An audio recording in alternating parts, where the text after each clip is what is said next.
Bonjour à tous, je suis ravie de vous retrouver sur ma chaîne La Voyance de Méhina pour les énergies du mois de septembre 2019 que je poste un peu plus tôt ce mois-ci. Voilà, alors nous allons commencer par les personnes du signe de la Vierge, tout simplement parce que c'est votre anniversaire ce mois-ci. Alors nous commençons tout de suite le tirage, donc je vous explique comment j'ai procédé, c'est comme d'habitude. Donc un tirage en croix, ici les aspects favorisés, défavorisés, la vibration et le résultat. Alors nous attaquons tout de suite avec les aspects positifs et nous avons le cavalier de denier. Alors, c'est une très belle carte, hein, le cavalier de denier, parce qu'on nous parle de fiabilité. C'est quelqu'un qui est très concret, c'est quelqu'un qui est très tangible. Alors, on n'est pas forcément dans la communication, on n'est pas forcément dans l'action non plus, mais en tout cas, on est dans quelqu'un qui apporte des garanties. C'est même quelqu'un qui peut nous amener des bonnes nouvelles, hein. Mais en tout cas, c'est presque de l'engagement. Alors c'est une carte lente, c'est-à-dire qu'on y va lentement, il y a de la rigueur, il y a de la méthode, mais on y va sûrement. D'ailleurs, il y a peut-être même dans cette carte, dans les aspects positifs, le fait, en tout cas le conseil, de mettre en place une routine, quelque chose qui fera qu'on pourra avancer sur des bonnes bases, sur quelque chose de concret, sur quelque chose de stable, hein. Parce qu'on pourrait se dire que ces derniers temps, peut-être qu'il n'y avait pas trop de fiabilité ou qu'on voulait s'engager quelque part et finalement on se disait, bon, peut-être que j'ai les yeux plus gros que le ventre ou le projet peut être en péril. Enfin bref, là en tout cas, dans les aspects positifs, ça nous dit qu'on tend vers ça. Ou en tout cas qu'il faut aller tendre vers quelque chose justement de tangible et de concret. C'est vraiment quelqu'un de fiable, hein. Il nous apporte sa pièce d'or, c'est mûri, c'est réfléchi, il avance vers nous, ou nous on y va, hein, nous on va vers ça. En tout cas, c'est quelque chose de très positif. On va voir d'ailleurs que c'est même très conseillé parce que de l'autre côté, il pourrait y avoir quand même des énergies qui pourraient être un peu lourdes, hein, pour les personnes du signe de la Vierge ce mois-ci, hein. Mais on va voir ça. Alors pourquoi je vous dis ça? Parce que dans les aspects défavorisés, nous avons le mât. Alors le mât à la base, c'est une carte ni mauvaise ni bonne, hein. C'est tout simplement quelqu'un qui a pris sa décision et qui s'en va. Il décide de tracer, il décide de s'en aller.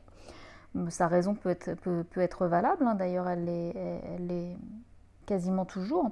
Mais bon, des fois dans le mât, on peut parler de quelqu'un qui a un petit coup de folie comme ça, hein, qui pourrait s'en aller comme ça sur un coup de tête, allez j'y vais, et puis finalement plus rien va me retenir, hein, ni personne d'ailleurs. Le mât, c'est quelqu'un qui trace, le mât, c'est quelqu'un qui s'en va. La décision est prise, c'est limite dit allez salut quoi. Je ne veux rendre aucun compte, je m'en vais, je veux être affranchi, je ne veux pas d'attache. Finalement, je vais vivre au jour le jour, je vais aller où le vent me mène, je vais faire des rencontres qui pourront être furtives, ou pourquoi pas, hein, ou rester seul dans son coin, mais en tout cas, je vais être éperdu de ma liberté. Le mat, on ne l'attrape pas. Il y a une petite note irresponsable, hein, comme ça, hein. C'est un peu carpe diem, j'improvise, et finalement, même lui ne sait pas trop ce qu'il veut, enfin, il surfe la vague, quoi, hein. Il se pose pas de questions, il vit l'instant présent, en fait, hein. Alors, quand cette carte est dans les aspects négatifs, soit elle va nous dire attention, vous êtes prêt à vous en aller, mais finalement, c'est pas trop le moment pour bouger, ou alors on vous conseille de ne pas bouger tout simplement. Mais je pense que c'est plus une question de moment ou quelque chose qui n'est pas encore prêt, hein. Par rapport au cavalier de denier, il y a quelque chose qui pourrait ne pas être prêt. C'est peut-être encore trop tôt, hein. Il y a peut-être une notion comme ça. Parce que le mât, dans les aspects négatifs, on va vous dire attention, ne faites rien sur un coup de tête. Alors c'est pas vraiment de l'impulsivité, hein, c'est pas ça, hein, parce qu'on aurait d'autres cartes, hein, pour l'impulsivité. C'est plutôt bon allez maintenant, qu'est-ce que je fais? J'en ai marre, allez je m'en vais. Mais finalement devant vous, il n'y a rien de concret, il n'y a rien qui a été étudié, il n'y a rien qui a été pensé, c'est j'y vais et puis je verrai ce que je vais trouver. Sauf que si j'y vais en se disant mais je verrai ce que je vais trouver, eh ben on va trouver un 9 de bâton. Et même à la fin d'ailleurs un 9 d'épée, hein. Le 9 d'épée c'est pas la meilleure carte du tarot, hein. Donc je vous explique. Le 9 de bâton, c'est quelqu'un qui va se demander si les efforts fournis en valent finalement la peine. C'est quelqu'un qui va douter de la réussite ou du bien fondé de son projet. Il va douter de son objectif. Il va craindre de ne pas réussir et il va même hésiter à rebrousser chemin. Donc là, on rejoint complètement la carte du mât dans les aspects négatifs. Hein. C'est-à-dire le mât, c'est allez, j'y vais, je verrai ce que je trouverai. Et finalement, à mi-chemin, ah mince, est-ce que j'aurais pas fait une erreur, hein? Est-ce qu'il y a quelque chose que j'aurais peut-être pas, je me serais peut-être pas organisée comme il fallait. Il y a peut-être quelque chose que j'ai loupé. Hein. Donc, en plus, dans le 9 de bâton, il y a quelqu'un un petit peu qui monte la garde, qui se défend, hein, qui peut mettre des limites, qui peut mettre des barrières. Hein. Alors on peut se les mettre à soi-même. Hein. Si on a fait le mauvais choix et qu'au bout d'un moment on se rend compte qu'on est allé dans la mauvaise direction, bon, ça peut être compliqué après de retrouver quelque chose de stable et de sympathique, on va dire. Hein.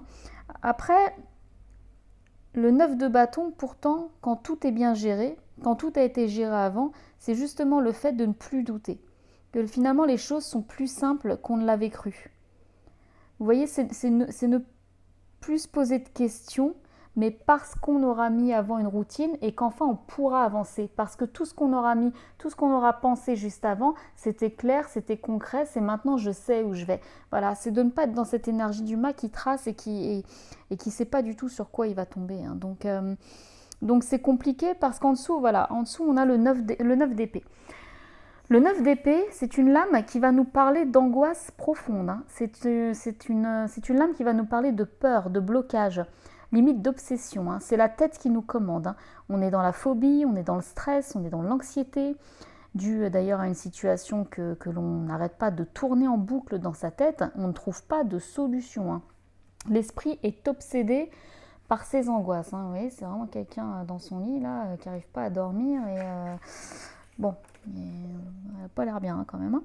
Voilà, donc on a l'idée, pour trouver le positif à ce tirage, de se dire, ces derniers temps, bon, il y a peut-être quelque chose, j'étais mal organisée ou j'arrivais pas à démarrer quelque chose de concret, quelque chose de tangible. Et puis finalement, hop, j'en ai marre, allez maintenant je décide de tout plaquer, je quitte, je sais pas moi, mon emploi, cette personne, voilà. Et puis finalement, mince, qu'est-ce que je fais? Est-ce que j'aurais pas fait une erreur? Et puis finalement, ça m'angoisse plus qu'autre chose. Donc là, on vous dit clairement, ça suffit. Il ne faut pas faire les choses comme ça de manière spontanée. Ça ne ferait que vous desservir, hein, c'est dans les aspects négatifs. On vous dit maintenant, réfléchissez à une routine que vous pourriez mettre en place. Réfléchissez aux choses concrètes que vous pourrez enfin acter. Je ne vais pas réagir sous le coup de la folie, je ne vais pas m'emporter, je ne vais pas tout plaquer, je vais réfléchir, je vais parler concrètement, je vais réfléchir concrètement sur ce qui est faisable matériellement, financièrement, que ce soit dans le côté professionnel ou même amoureux. Là, j'ai pas trop l'impression que ce soit... Enfin, ça pourrait être amoureux aussi, hein, mais... Bon. Et ça nous dit, voilà, si j'arrive à m'organiser, si j'arrive à voir à court terme ou moyen terme vers quelle direction, dans quelle direction je me dirige, je vais pouvoir arrêter de douter sur toutes mes craintes et enfin dépasser tous ces schémas de peur et de blocage que j'ai dans ma vie. Donc vous pouvez y arriver, tout peut s'inverser, vraiment tout peut s'inverser. Il suffirait, c'est ce que les cartes nous disent, il suffirait vraiment de mettre en place une routine. Alors juste là, parce que je ne l'ai pas précisé, si jamais c'est dans le domaine amoureux, bon bah voilà, on vous conseille d'essayer d'avancer de façon concrète ou en tout cas de proposer quelque chose qui pourrait être enfin matériel, enfin une relation qui avancerait en tout cas de manière plutôt sérieuse, de ne pas faire n'importe quoi en se disant bon allez j'en ai marre, je plaque tout, parce que finalement je pourrais le regretter et ça pourrait m'angoisser parce que de l'autre côté je pourrais avoir quelqu'un aussi qui ne revient pas. Alors attention, c'est vrai que je ne l'ai pas précisé, on pourrait être face à quelqu'un qui a envie de tracer et qui a envie de s'en aller et qui nous procure des angoisses, qui nous procure quand même voilà, quelques nuits blanches. Hein. Mais je pense pas, je pense quand même que c'est vous. Hein. Je pense quand même que c'est vous. Ouais. Enfin voilà mes amis vierges, écoutez, j'espère que cette guidance aura pu vous aider. Alors n'oubliez pas, le mot d'ordre là, c'est l'organisation et c'est essayer de penser, de réfléchir à quelque chose de bien réel et de bien faisable, on va dire. Voilà, écoutez, je vous retrouve le mois prochain pour les énergies d'octobre. Je vous dis à bientôt.